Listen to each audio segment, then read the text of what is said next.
तत्सवितुर्वरेण्यं भर्गो देवस्य धीमहि धियो यो नः प्रचोदयात्। तूने हमें उत्पन्न किया, पालन कर रहा है तू। तुझसे पाते प्राणी हम, दुखियों के कष्ट हरता है तू। तेरा महान तेज है, छाया हुआ सभी स्थान। सृष्टि की वस्तु वस्तु में तो हो रहा है विद्यमान। तेरा धरते ध्यान हम मांगते तेरी दया। ईश्वर हमारी बुद्धि को श्रेष्ठ मार्गे पर चलाओ। बहुत पहले से ही मेरा मुक्ति का मार्ग सुगम है। उसी विषय को आगे बढ़ाते हुए जो आज का विषय रहेगा वो ईश्वर पर रहेगा। हम सभी लोग जो है ईश्वर को जानें, तो उसी पे आज मेरी चर्चा रहेगी। वेदादि शास्त्रों के प्रमाण जो प्रकृति में है उसी का प्रतिपादन वेद शास्त्रों ने किया है। देखिए, वेद जो है ईश्वर का ज्ञान है, ऋषियों की आत्माओं में दिया। जो प्रकृति में है वही सत्य है, वही ईश्वर ने ज्ञान ऋषियों को दिया। इस पर आगे चर्चा करते हैं। ईश्वर का अस्तित्व। अस्तित्व का मतलब वो कैसा है, उसको कैसे जाने। इस पर एक ऋग्वेद का मंत्र है, योने पिता जनिता यो विधाता धामानि वेद भोगनानि विश्वा। यो देवानां नामदा एक एवं संप्रसन्नं भोगनां यत्वन।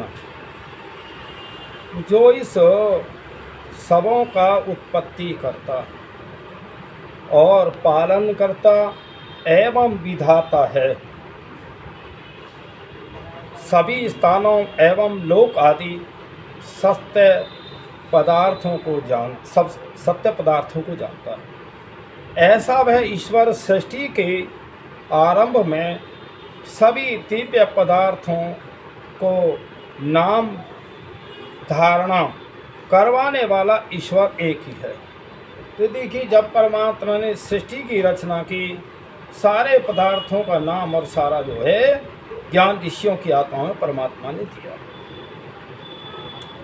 जो उस परमेश्वर को जानता, मैं उस परमेश्वर को जानता हूँ जो सबसे अधिक गुणों से परिपूर्ण है, जो सूर्य के समान प्रकाश स्वरूप है, जो अंधकार एवं अज्ञान से पृथक है।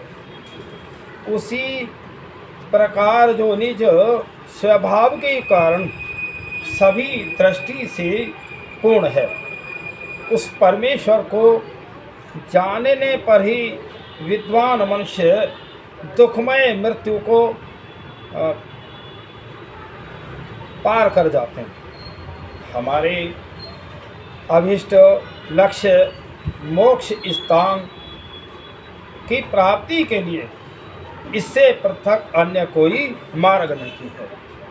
देखिए, जो परमपिता परमात्मा को जाने बिना मुक्ति नहीं मिल सकती। इसीलिए हमें उस प्रभु को जानना बहुत ज़रूरी है। और मनुष्य जन्म मिला है तो मैं अपने को जानूं, मैं एक आत्मा हूँ। और ये सारे संसार का जो सिस्टम चल रहा है मैं उसको जानूं। तो ये अगर इतना ना जाना तो मनुष्य जन्म का कोई ज़्यादा लाभ नहीं है।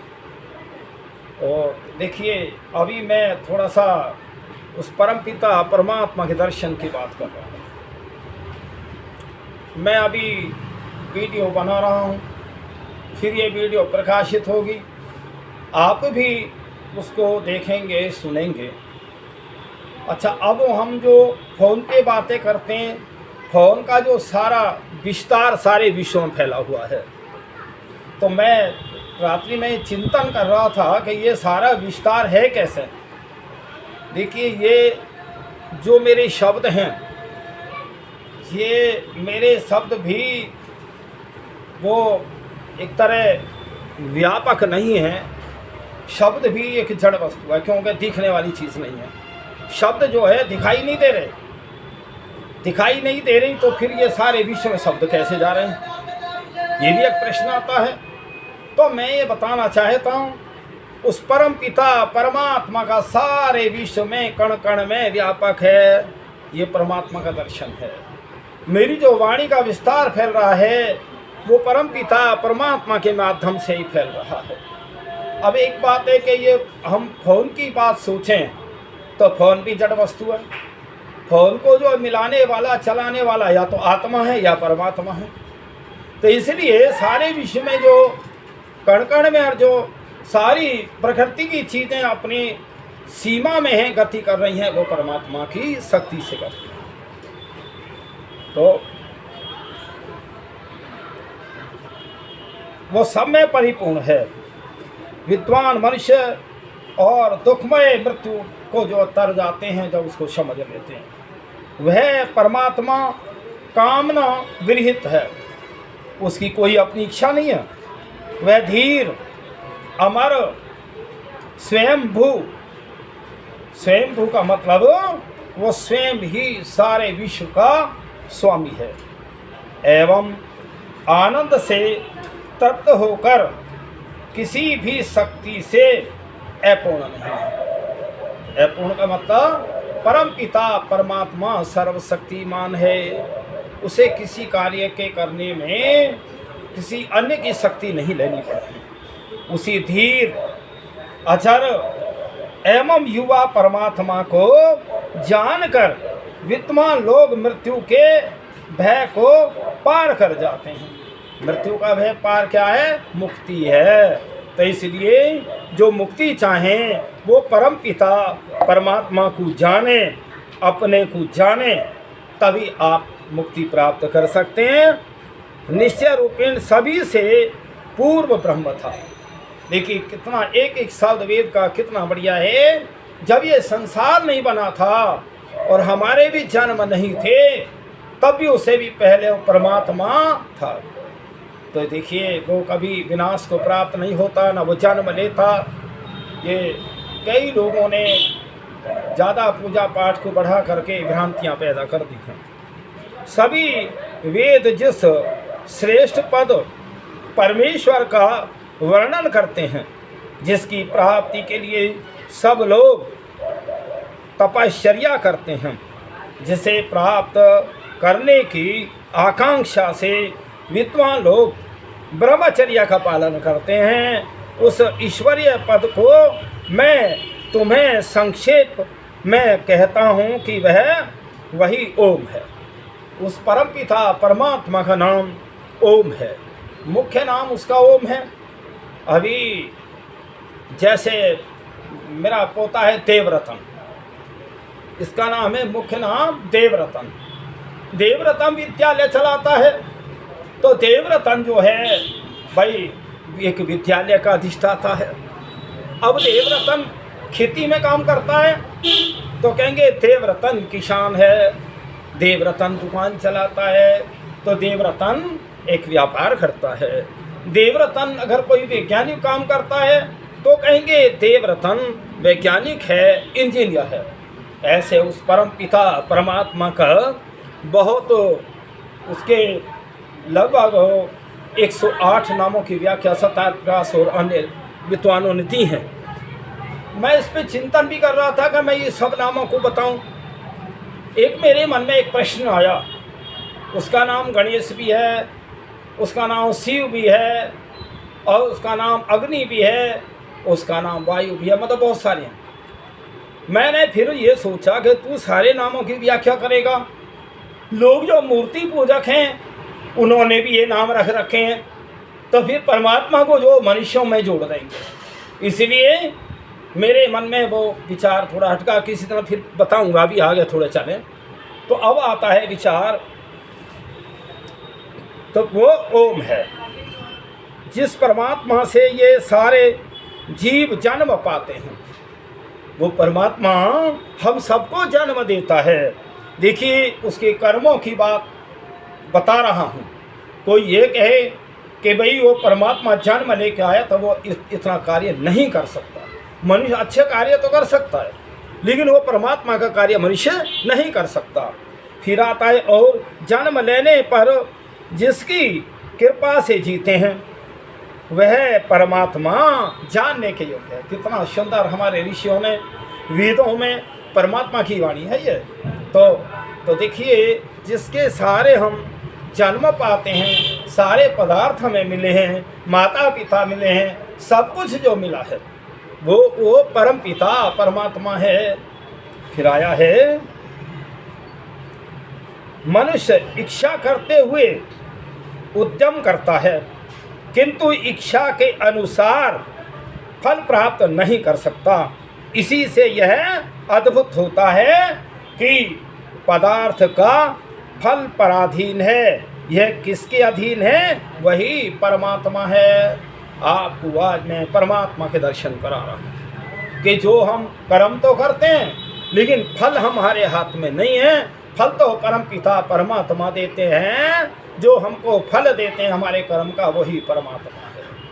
फिर आता है जिसके द्वारा विश्व की उत्पत्ति, स्थिति, प्रलय होता है वह ब्रह्म है।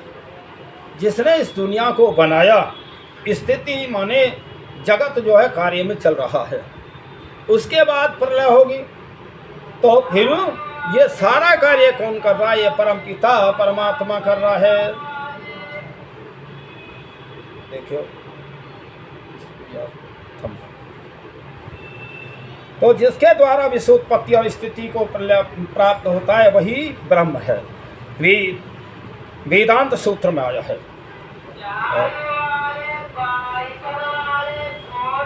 समन्वय के कारण ही ब्रह्म शास्त्रों का जिज्ञासा का विषय है।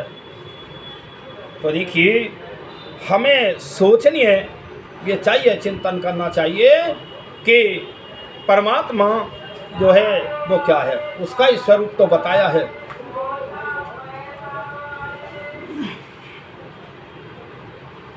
तो ऋग्वेद आदि शास्त्रों का कारण होने से ब्रह्म ईश्वर जिज्ञासा के योग्य है।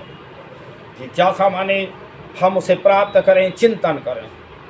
अब आता है परमेश्वर का स्वरूप। उसको हम कैसे जानें? उसका स्वरूप क्या है, रंग क्या है, उसकी गति क्या है, ये सब जानें। तो इसमें आया है, ऋग्वेद में आया है, एक ही सदवस्तु परमात्मा को इंद्र, मित्र, वरुण, अग्नि, दिव्य, सुपर्णा, गरुत्मान, यम, मातृस्वा आदि नाम दिए गए हैं। अर्थात इन सभी अभिधानों से एक ही परमात्मा का वर्णन किया जाता है।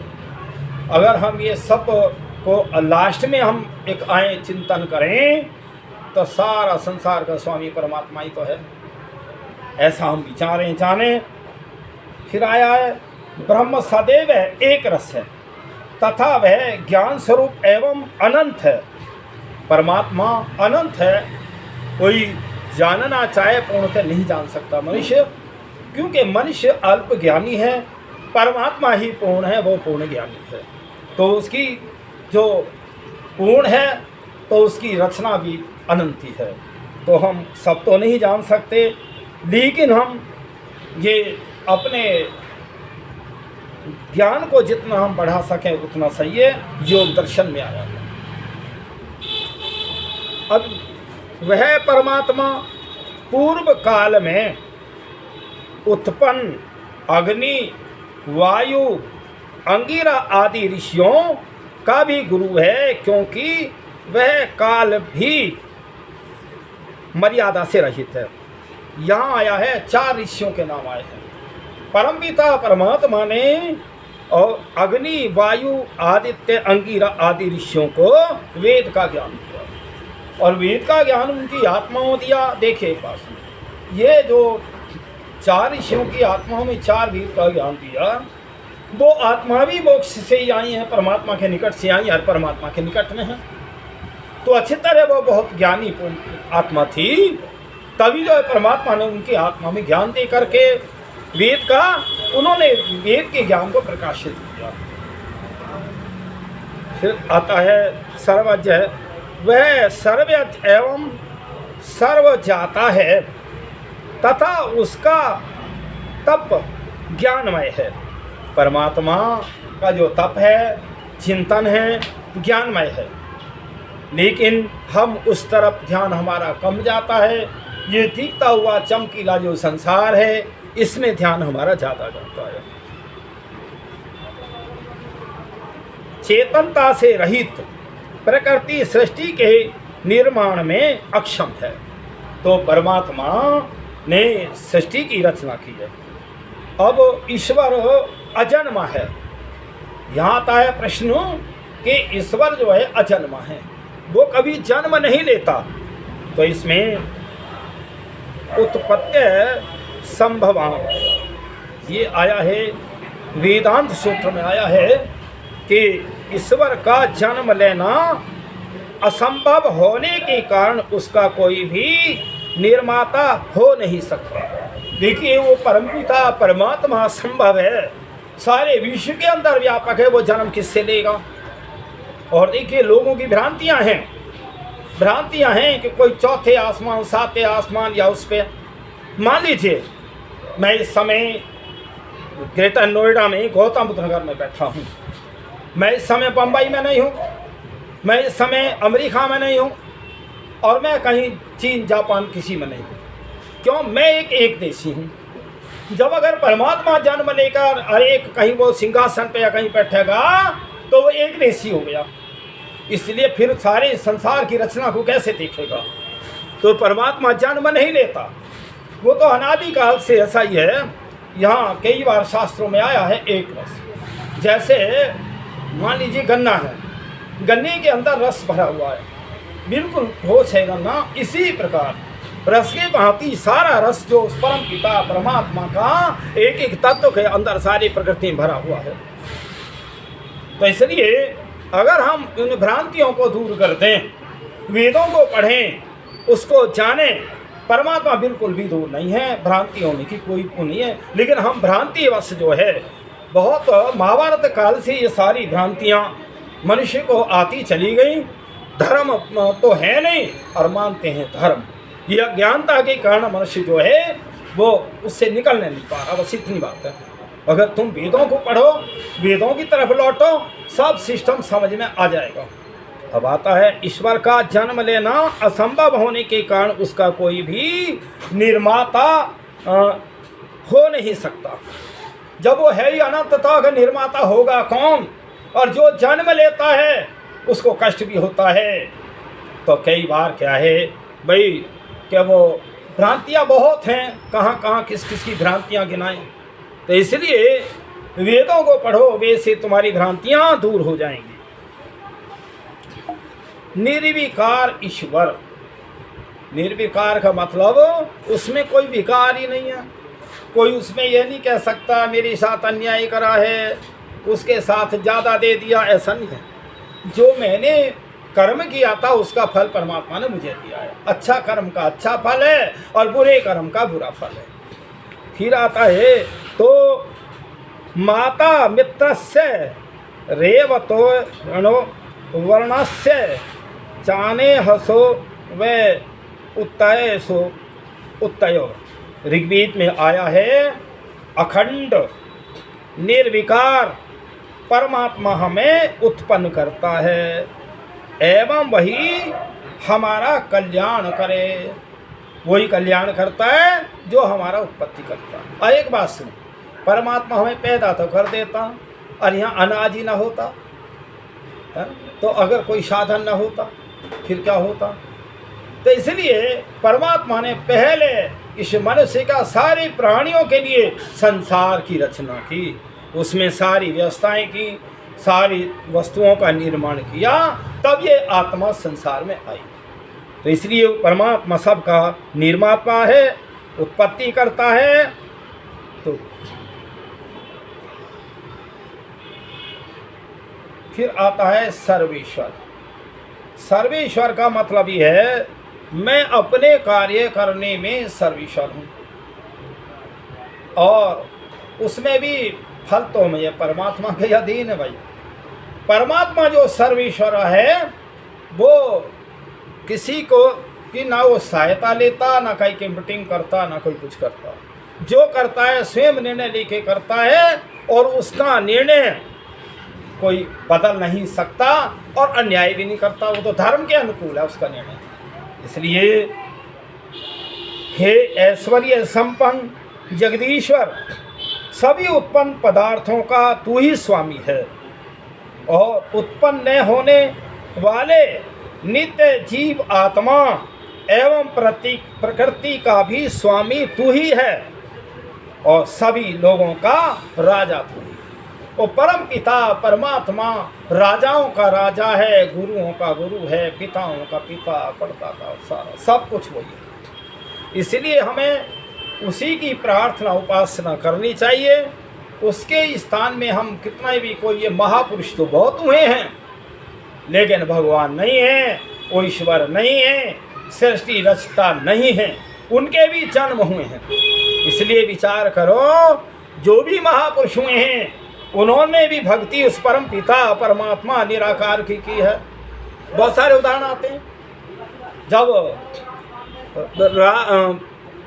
पांडवों का कोई समझौता नहीं हुआ और युद्ध के लिए जब तैयार हैं, तो एक उन्होंने सभा बुलाई, और सभा में कि भाई चलो समझ लें, तो श्री कृष्ण जी को आमंत्रित किया। जब उसमें आमंत्रित किया, श्री कृष्ण जी द्वारका से चल के आते हैं, चलते आ रहे हैं, एक जगह सूर्य अस्त हो गया।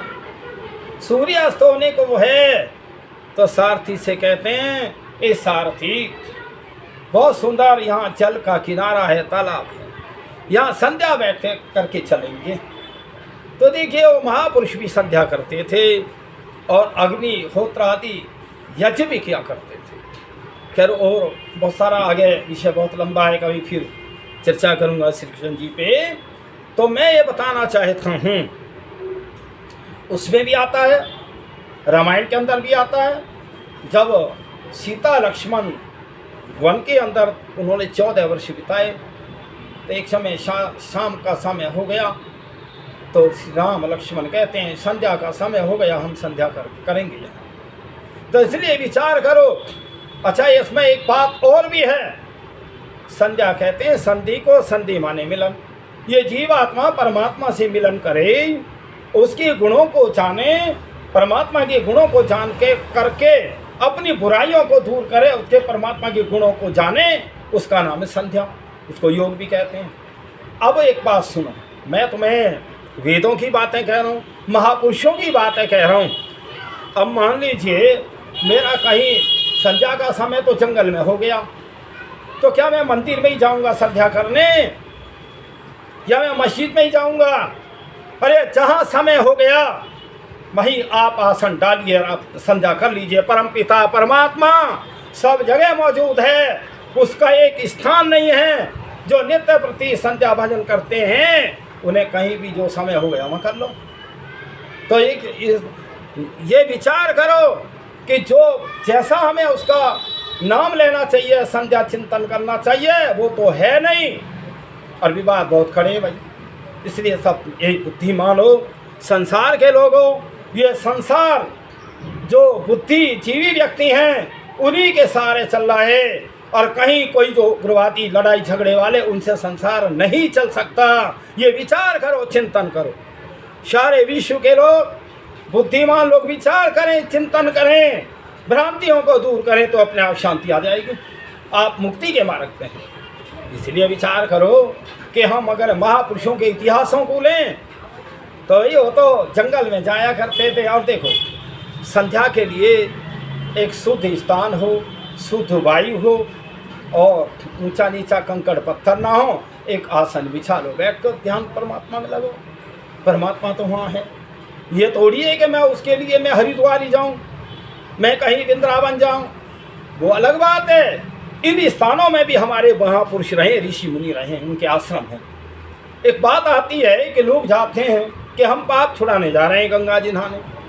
ठीक है भाई, देखिए जब अब से पहले जो कृषि प्रधान देश था भारत का, उस समय खेती के साधन भी इतने नहीं थे, बैलों से खेती करना। जब फसल आई, फसल उठाने के बाद चलो जी गंगा जी नहाने जाएंगे, तो वो थोड़ा मन को शांति मिलती थी। और जितने ये आश्रम होते थे उनमें ऋषि मुनि वेदों के विद्वान होते थे। उनके सत्संग में रह करके 10-10, 5-5 दिन और खूब जो है उनके विचारों को सुन करके उनके पाप धुल जाते थे। ये था गंगा स्नान का लाभ, वो पाप धुल जाते थे। आज हमने गंगा स्नान को ही पाप धोने का मार्ग समझ लिया। और या जो जितना वो सन्यासी वर्ग है वो वेद नहीं पढ़ रहा। बड़े कमाल की बात है कि हम प्राचीन इतिहासों को भूलते जा रहे हैं। इस संसार के लोगों, प्राचीन में ही लौटना पड़ेगा। लोग बहुत, तो वो जब मैं बातें करता हूँ तो लोग अजी पहले ऋषि मुनि तो ऐसे थे, आज ऐसे, अरे तुम उनसे बढ़ के अभी नहीं हुए। जो भी विज्ञान का दाता है, महर्षि दयानंद कहते हैं तार विद्या ऋग्वेद आदि भाष्य भूमिका में आई है। ये तार विद्याएं जो मैं बोल रहा हूँ सारे संसार में मेरी वाणी का हो जाएगा। तो इसलिए तो बहुत पहले ही तुमने कोई नया आविष्कार कर लिया। अगर लोहे की खान ना होती तो गाड़ी कैसे बनती, रेल कैसे बनती, हवाई जहाज कैसे बनता। पहले से ही यहाँ पदार्थों की वो उपलब्धता परमात्मा ने की है, उसको ध्यान करो तो तब तुम्हारा निश्चित कल्याण होगा। तो मुक्ति के मार्ग पर, मुक्ति में अगर कहीं बाधा है तो तुम्हारी भ्रांतियाँ हैं, तुम्हारी अज्ञानता हैं।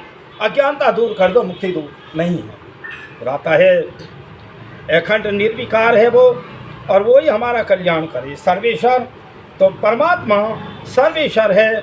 जो वो कार्य करता है उसके कार्य में कोई भी दखल अंदाज नहीं कर सकता। चाहे कोई दुनिया के लोग हो, तुम रो, अच्छा उसका नाम एक और भी आया है, वेदों में आया, उसका नाम रुद्र भी है। रुद्र कहते हैं रुलाने को। जब ये जीवात्मा घटिया घटिया कर्म करता है तो इसे उन जो दुख पाने वाली योनियों में परमात्मा भेज देता है। तो इसलिए उसका नाम रुद्र भी है। अरे संसार के सिस्टम को समझो, परमात्मा के व्यवस्था को समझो, तुम पापों से बच जाओगे, मुक्ति के मार्ग पे जाओगे। तो सारे लोगों का राजा तू ही है। और यह परमात्मा सर्वेश्वर है, यह सर्वज्ञ एवं अंतर्यामी है। यही सभी का कारण है तथा सभी प्राणी मात्र की उत्पत्ति एवं विनाश का कारण है। तो परमात्मा ही, सारी व्यवस्था ही उसी के हाथ में है। उसके नियम को समझो तो आप जो है पापों से बच जाओगे, कष्टों से बच जाओगे, दुखों से बच जाओगे। मनुष्य जो जन्म मिला है वो सार्थक हो जाएगा बस। हे प्रकाशमय परमात्मा, तू सचमुच अनेक सुखों वाला है, अर्थात तू ही चारों ओर से हम सबको देख रहा है। परमात्मा सबको देख रहा है, सारे जन तुम्हारे सामने हैं और कोई भी तुम्हारे पीछे नहीं है। पीछे का मतलब यह है कि वो सबको देख रहा है। तो हे परमात्मा, तू सर्वव्यापक है, तू हमारे दोषों को दूर कर। तो परमपिता परमात्मा से हम उसके गुणों की चर्चाएं करें और उसके गुणों से अपने गुणों की तुलना करें तो वास्तव में हमें बहुत लाभ होगा परमात्मा का। अच्छाई तो उसी के पास है। देखिए हम सब स्वार्थ में हैं, परमात्मा को स्वार्थ कुछ नहीं है। उसने तो निस्वार्थ भाव से जगत की रचना की है, जीवों के कल्याण के लिए की है, सारे पदार्थ रचे हैं। हे तो हमें उस परम पिता परमात्मा को ही जानना चाहिए। सर्वसाधारण लोगों की दृष्टि में वह ब्रह्म चलने वाला है। तो कई लोग कहते हैं परमात्मा चलता है। अभी मैं परमात्मा को जानने के लिए बम्बई जा रहा हूँ। परमात्मा तो वहाँ पहले से ही है, मेरे जाने से ही तो ही थोड़ी कोई भगवान दिखाई देगा। दिल्ली में भी है। इसलिए विचार करो, किंतु निज स्वभाव में वह चलने वाला गतिशील नहीं है। वो तो स्थिर भाव से सब में भरा हुआ है। जैसे मैं अभी गन्ने के रस की जो तुलना कर रहा था, जैसे दूध के अंदर घिरत होता है, ऐसे ही जैसे उसमें पत्थर के अंदर अग्नि होती है, इसी प्रकार परमात्मा सर्वत्र व्यापक है। मान लीजिए ये दुनिया गोल है, फुटबॉल की तरह, ऐसा हम फोटो में देखते हैं। अगर हम उस फुटबॉल नुमा लोहे को हम भट्टी में तबा के लाल कर दिया, उसका रंग, अग्नि उसके अंदर प्रवेश हो गई, तो ठोस तामे तो वो लोहा है, लेकिन अग्नि उसके अंदर व्यापक होगी, ठोस पदार्थ है। इसी प्रकार परमपिता परमात्मा अग्नि के भांति सारे संसार के कण में व्यापक है। तभी मेरी व्यवस्था को देख रहा है, तभी मेरा वो न्याय करता है, तभी मेरे कर्मों को देख रहा है। इतना सा समझ लो तो वास्तव में तुम मुक्ति के मार्ग पे चल रहे हो। ऐसी कोई बात नहीं है। ऐप तो सर्वव्यापक होने के कारण देश, स्थान एवं काल से पृथक होते हुए भी अज्ञान के कारण दूर है। पर सर्वत्र व्यापक है परमात्मा, कोई स्थान खाली नहीं है, लेकिन हम नहीं समझ रहे, इसलिए वो परमात्मा हमारी अज्ञानता के कारण दूर है। फिर दूर है वह इस संपूर्ण जगत एवं जीवों के अंदर विद्यमान है तथा इन सब से बाहर भी विद्वान है। मेरे अंदर भी परमात्मा व्यापक है और मेरे बाहर भी व्यापक है। देखिए मेरा मकान आकाश में बना है और उस आकाश में भी परमात्मा है। मकान आकाश से बना है, आकाश कहते हैं खाली जगह को।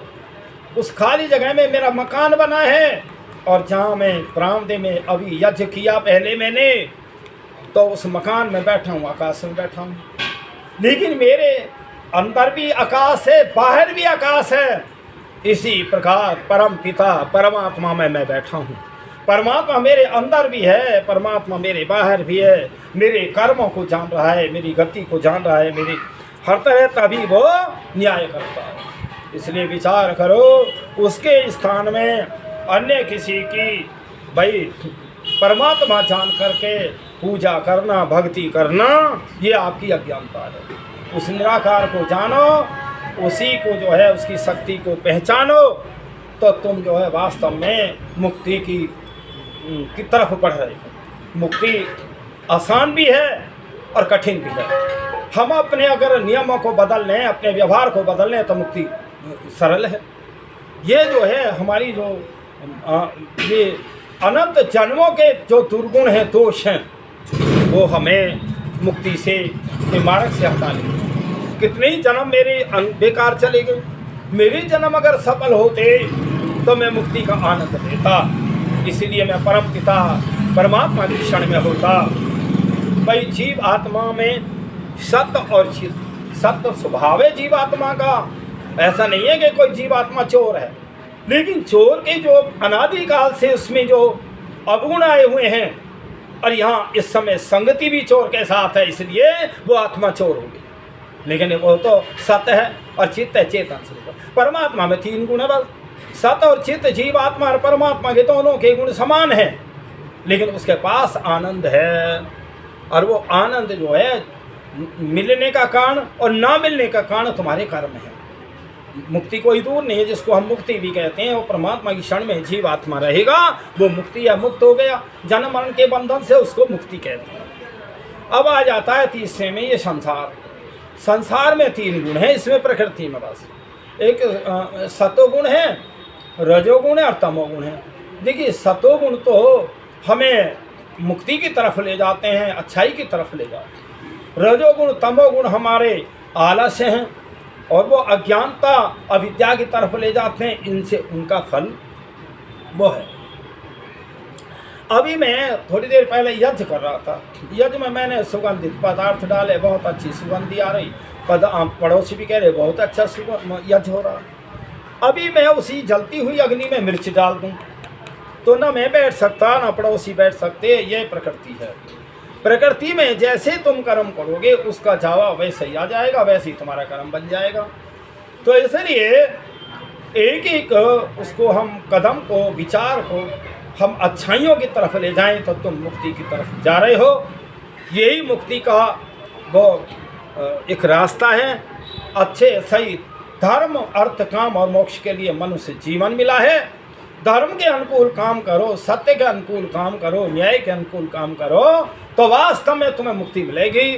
कोई परम पिता परमात्मा हमारा कोई वो थोड़ी है कि कोई भाई हमारा उपकार न करे, हम तो उसके बच्चे हैं।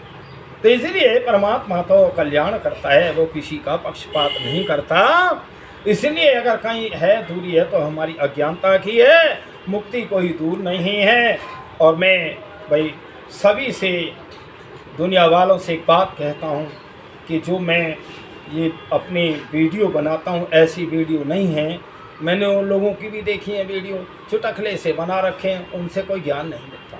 देखिए ज्ञान के लिए थोड़ा विषय को लंबा बढ़ाना पड़ता है, इसलिए मेरी प्रत्येक वीडियो बड़ी होती है। और आप एक बार नहीं, क्योंकि आप तो वेदों से अभी दूर रहे हैं, एक वीडियो को मेरी 10 बार सुना करें कम से कम, तो तब जो है आप कहीं उस ज्ञान को प्राप्त करेंगे। और इतना ही कह करके मैं ओम शम।